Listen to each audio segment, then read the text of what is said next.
Welcome to the Cap Planner podcast, where we dive into the dynamic world of private capital markets. Whether you're new to private market investing or a seasoned professional, this podcast unpacks the latest trends, insights, and opportunities shaping the industry.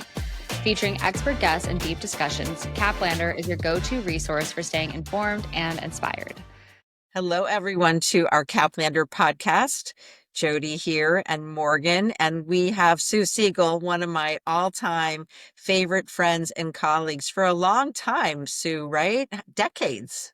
Decades. I mean, like many multiples of decades. I remember meeting with you down in Woodside. I can't remember if it was like Bucks or one of those places, and we were sitting outside, and I actually had a brochure for my company at the time, a paper brochure.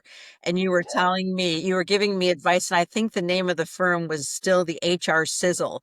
And you were telling me things that I needed to do. And I was like, okay, I'm going to do it. I can't remember exactly what you told me. I remember whatever it was you told me to do, I did. Be your brand. You are the brand, Jody. You are the brand. So be your brand. And off she went. Yeah, There off we I go. went. I had Sue a couple of years ago when we bought our house. My mom said, okay, I'm sending you all the boxes that I have in storage that I don't want to hold on to anymore because you have a basement. And in those boxes were all of the original papers. I Right, kid the you not. brochures. I was like, did you ever do recruiting? And she goes, a little bit. And I was like, well, you did, because I can see the papers and there were printed emails and notepads and all sorts I of did things. whatever it took to survive. But Morgan, you don't know this, but Jody at one point, and no one would know this, right? In many ways, she's like, I don't know if I can do this. I'm like, what? Oh, yeah. This is No. Jody Thielander thinking, Correct. can I really do this? People like you were scary. I remember the first time I met you. So let's talk about you, your history, and you can fill in the blanks because you have done a lot of incredible things. You have a very diverse background from being a life science person and living in multiple locations to on the company side, and then the investment side, and then the corporate venture side, and now the board side. So for those folks that are listening, maybe couch a little bit of the highlights and the trajectory that you think is important to know, because it's been really illustrious. Well, thank you. First of all, calling it illustrious, I would say it was been a real learning journey. I mean, truly a learning journey. I started off as a scientist, having grown up in many different places, and with scientist parents. My mother and my father were both academics, truly believed that there is nothing more noble than education. And I was going to follow their path, of course. And I went off to pursue a graduate degree in molecular biology and biochemistry. And during that time, I got to meet my now husband, and he was also studying his PhD in biophysics. He loved it too, and I didn't. And it was one of those moments where, and I was in the lab, it was late at night, and I thought, what am I doing? And very Yeah. soon afterwards, I had somebody come into the lab and say, have you ever considered business? And honestly, you guys, I didn't know what business meant. I was like, business? What do you mean? And thank goodness that sort of set me on a path. And I'm so glad that I took the opportunity when I was asked to go interview for a job out in California at a company called Biorad. And I took the job on the spot when they offered me the job. So were you married by then, or? No, I wasn't married yet. And Bob and I were still, you know, developing our relationship. We knew we were sort of on that path soon afterwards.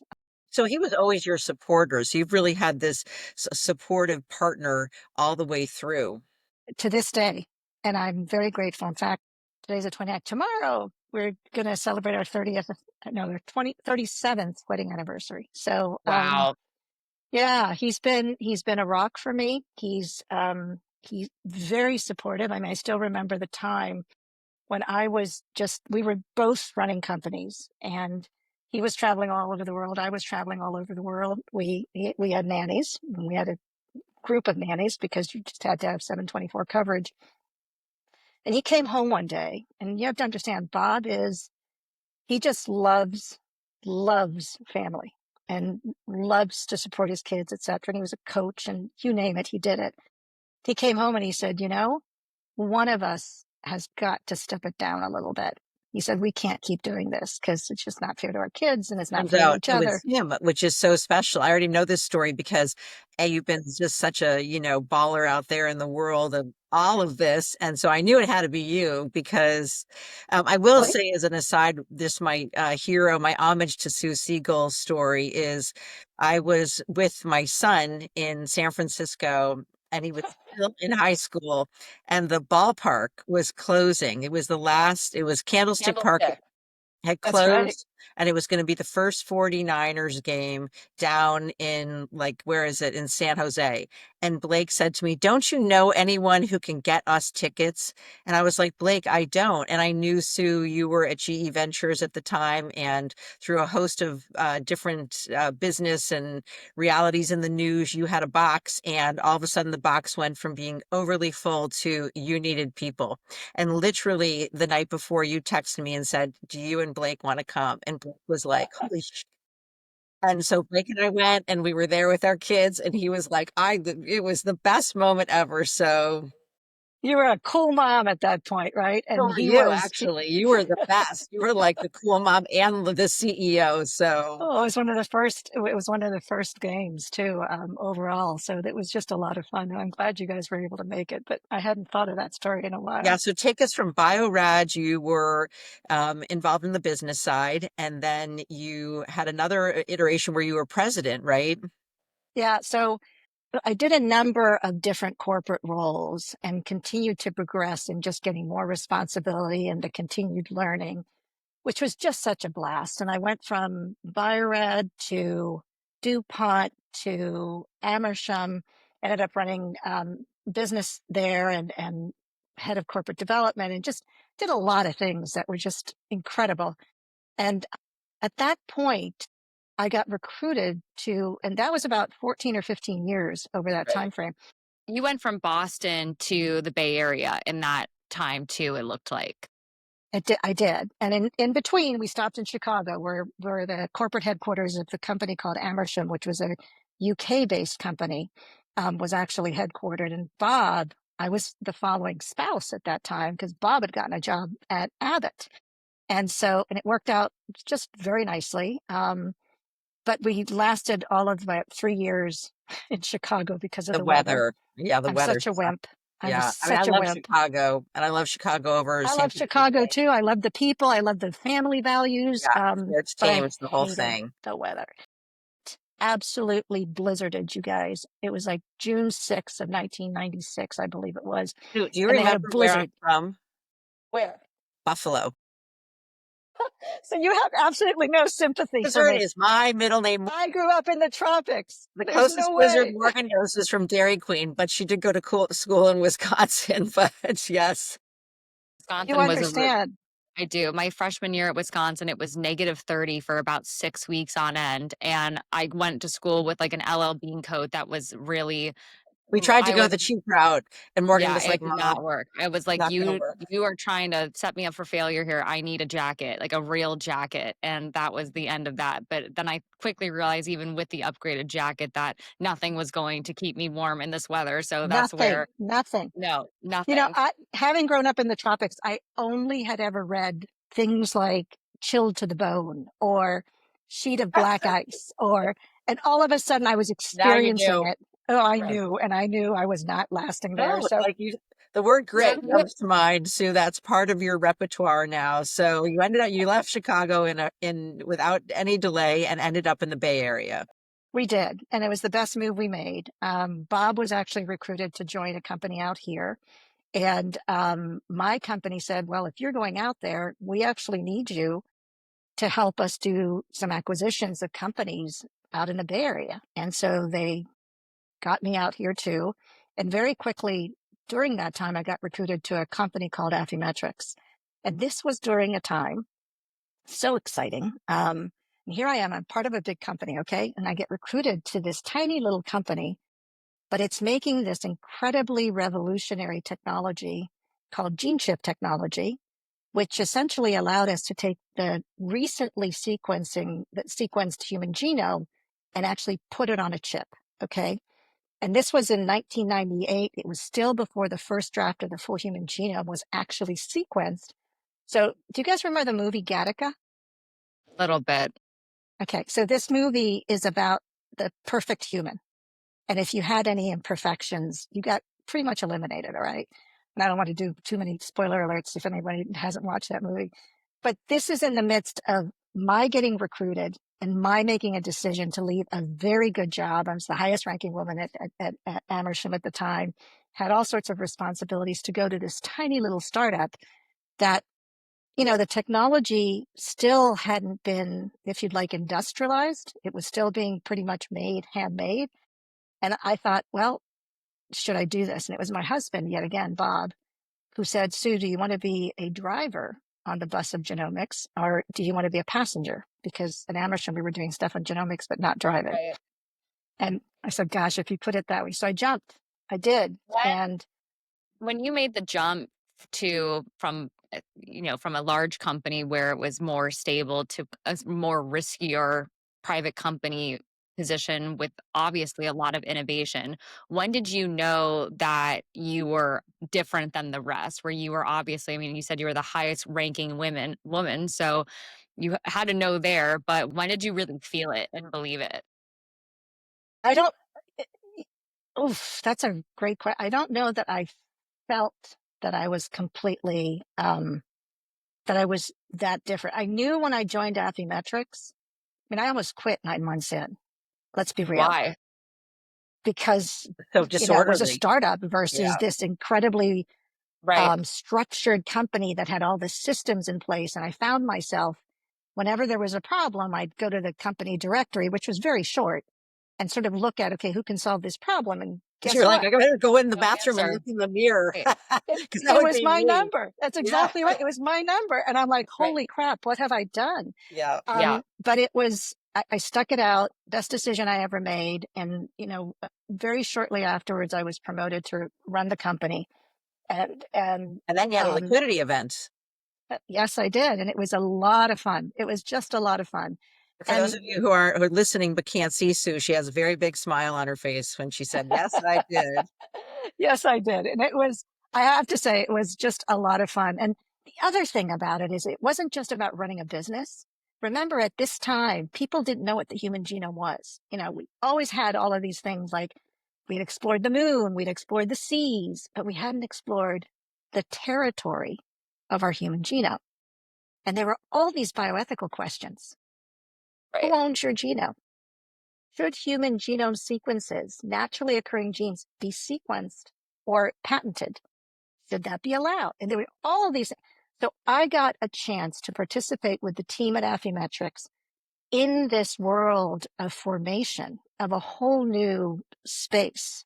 And it was such a learning, and it was so good, and it was so fun. And the team at Affymetrix was just blowing me away. Okay, so So, by I then mean, you already had your two children, or were you in the midst of also? I did. In fact, Yeah, when you I were joined doing it all. Affymetrix, Michael was 6 months old. My God. Craziness, Like that is not a craziness. small deal. I mean, Morgan, you and I know this from different angles, right? Yes.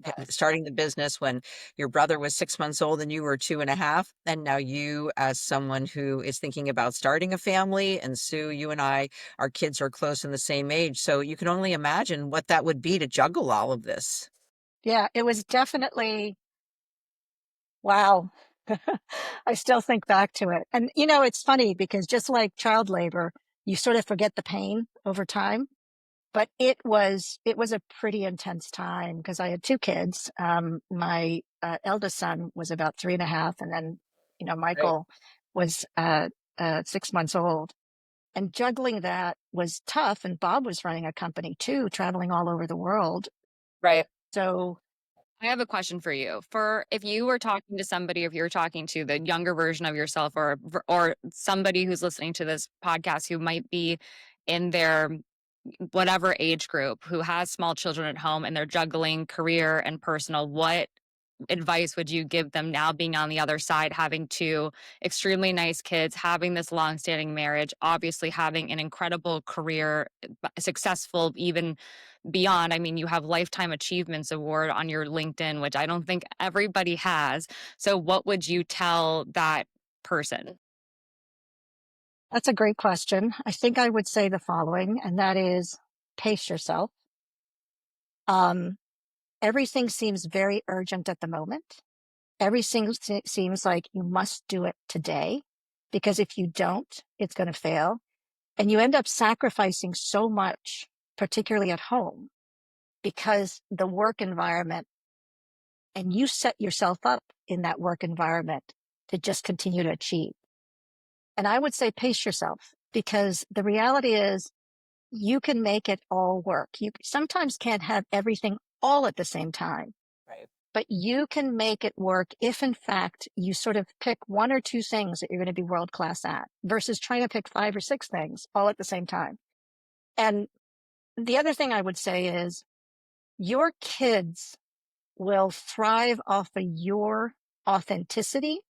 If you believe in yourself and you are having fun and you feel like you're helping others and that's part of your value system, your kids feel that. And then it becomes okay if you're not around all the time. And they understood, like, a lot of times I had this sense of I couldn't be there for all the classroom things that And all the little other things. moms were able to do, right? Yeah. And I could feel that particularly in my particular school, people kind of want you to be there. But I loved what I did. I just did. And I was consumed by it, and my kids were okay with it. And we've talked about it since. Yeah. And they've told me, Mom, we wouldn't Didn't have changed matter. anything. Right. So It didn't trust matter your at all. instinct. Yeah. I Trust was your at the instinct. Wilson Sonsini Medical Device Conference, and a woman came up to me who said, Jody, you may not remember me, but we had coffee years ago. And she said, what you told me really made a difference, because I was thinking about having a family. I think she was early pregnant. And I told her, listen, you go to work and you'll be the best version of yourself if that's what you want. And when the kids are young, then they don't really know the difference about who's changing their diaper, obviously, assuming that you have a quality caretaker. It's more later on, middle school and high school, where you have to sort of smoke out if there's other things going on. So, you figure it out because there's no one story, no one way. And she said that that really had made a difference for her. I That's have, great. as the kid who's on the other side of it, I have to Right. say that I could not tell you really anything about middle school or elementary school, but I do remember that when I was in 6th, 7th grade, and there were girls who were really like stylish, right? And I remember calling my mom or coming up from school and saying, like, I don't have these shoes and it's not very trendy. And I kid you not, the next day I got into the car, my mom had picked me up and there were 6 pairs of shoes, and they were two different colors, and it was all the different sizes. And I could not tell you if my mom ever volunteered at lunch or did the crossing guard thing. That never mattered, because when it did matter, she was there. And it's the same thing. And obviously, I'm an employee of JT Lander Consulting. So I've been around for the Jody's success as well. But from the kid side of it, it's exactly what you're saying, that you don't really think about what you didn't have because all the important mile markers were hit hard. That's such a beautiful story. And it's true. And my kids have told me, it's like, Mom, we couldn't imagine it any other way. And it I want worked. to fast forward here for the sake of our podcast, to keep everybody moving.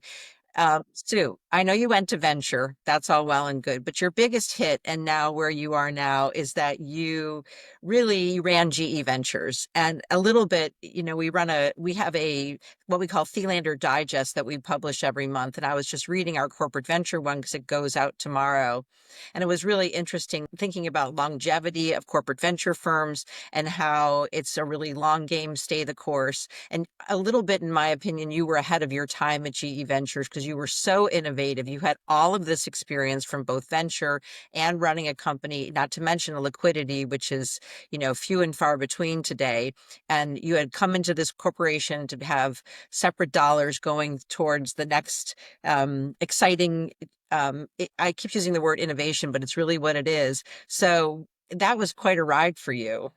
It was such a blast. And what made it such a blast was we had the platform of GE, this huge, venerable company that had this brand that everybody knew worldwide, was in 195 countries.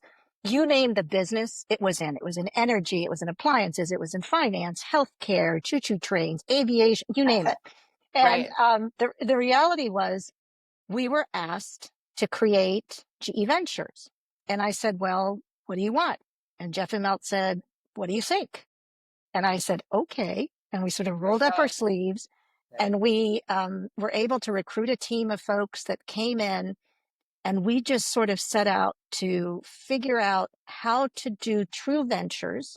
So not do necessarily, a lot of times when corporate venture was first coming to be, you would end up taking from inside the Right. corporation and trying to put them into a venture role.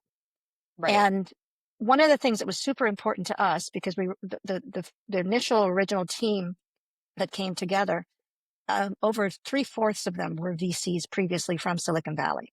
And that was Well, super and that was the important to me. strength of your network. And as an aside, you've been an incredible mentor to me because you always came directly to me to ask the questions, well, on the compensation front, what needed to be included, what wasn't included. You were one of the people who were instrumental in making sure that we track gender and ethnicity just to understand what was going on the compensation front. And all of that we use to help, frame and put some scaffolding and structure around these corporate venture organizations, some who wanted to be very, who wanted to be syndicated with VCs and have similar comp structures.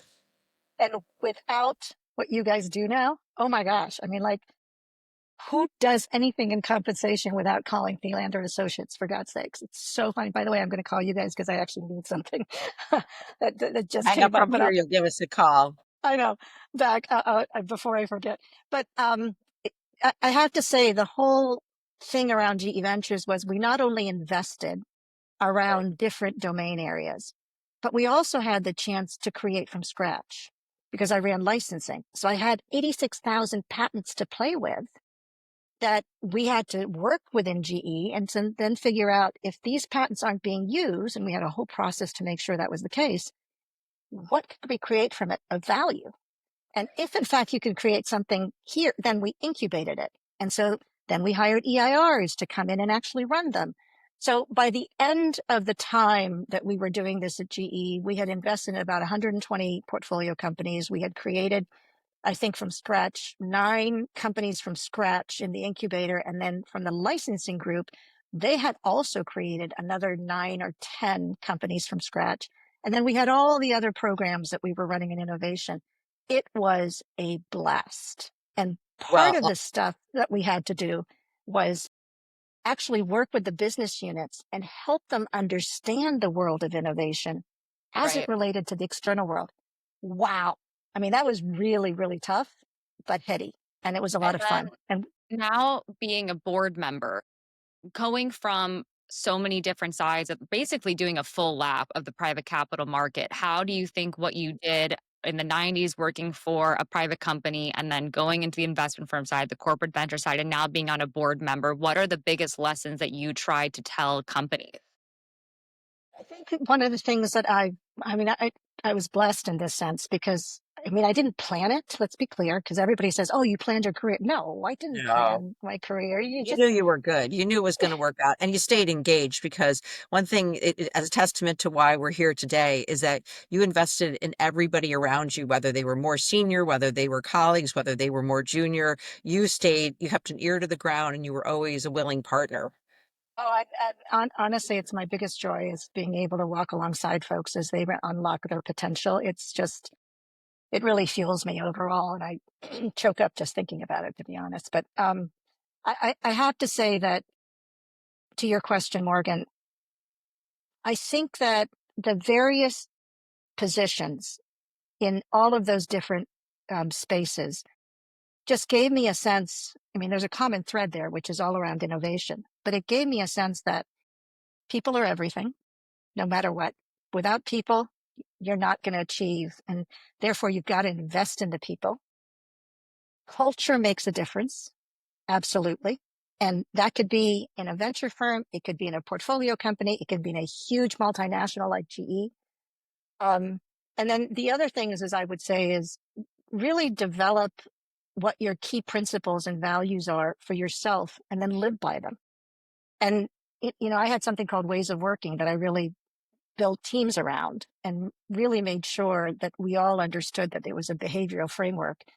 And that really worked. And I would say, as I look at all of the various things, no matter which job I was in, it was some of those commonalities that actually made a difference. I'll also say In the every following. job you've been in, Sue, it has been as a partner with your husband, it has been a mother to your children, it has been a mentor to somebody like me and friend and colleague, it has been as a board member at the likes of the Engine out of, MIT and Harvard and at GE. And every single role you have chosen a path and you figured out a quality of how an integrity of how you're going to do it and you stuck with it and you haven't compromised it, even when it was hard or even when it didn't work or even when there was a liquidity event. You stayed so true to this. I think that's really the messaging, and in some respects the best way to wind up is you're that classic case of you didn't budge off your track ever. I sound like a Taurus, which I am. Yeah, we know I'm that, very but stubborn, to say the I don't know least. But about that, but your resilience.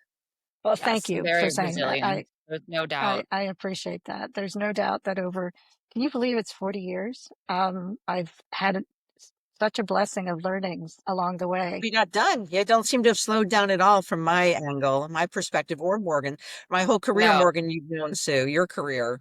I was going to say, Sue, I think how tall are you? That's a Oh, cheap that's shot, about the most, Morgan. that's about, okay, Come on. you're going to laugh at this. I actually went to the doctor the other day and they measured me and they said, um, do you want to, how do they put, do you want to stand up tall? And I said, I am standing up tall. And they said, well, you're an inch smaller than you were last time we measured you. I said, no, no, no, do that again. And so I stood up real tall. It's 4'10" and a half, you guys. I'm 4 feet, 10 inches I and a think half. that's the best part. One of the best things about you is that you are such a force, truly such a force, and you stand tall at 4'10" and a half, and that's really Nobody would I, know. nobody would Good know things come in at all. small packages. So on that, we're going to wind up. I thank you so much for joining us, Sue. Really, always an honor. It's an honor for Great. me. You Thank guys you. are an example to so many. And I have to say, for those of you who are listening and don't know Jody and Morgan, they are an example of how you do it right as mother and daughter and how you keep it together as family. And I choke up just saying it. Thank Sue, thank you. Thank you. you.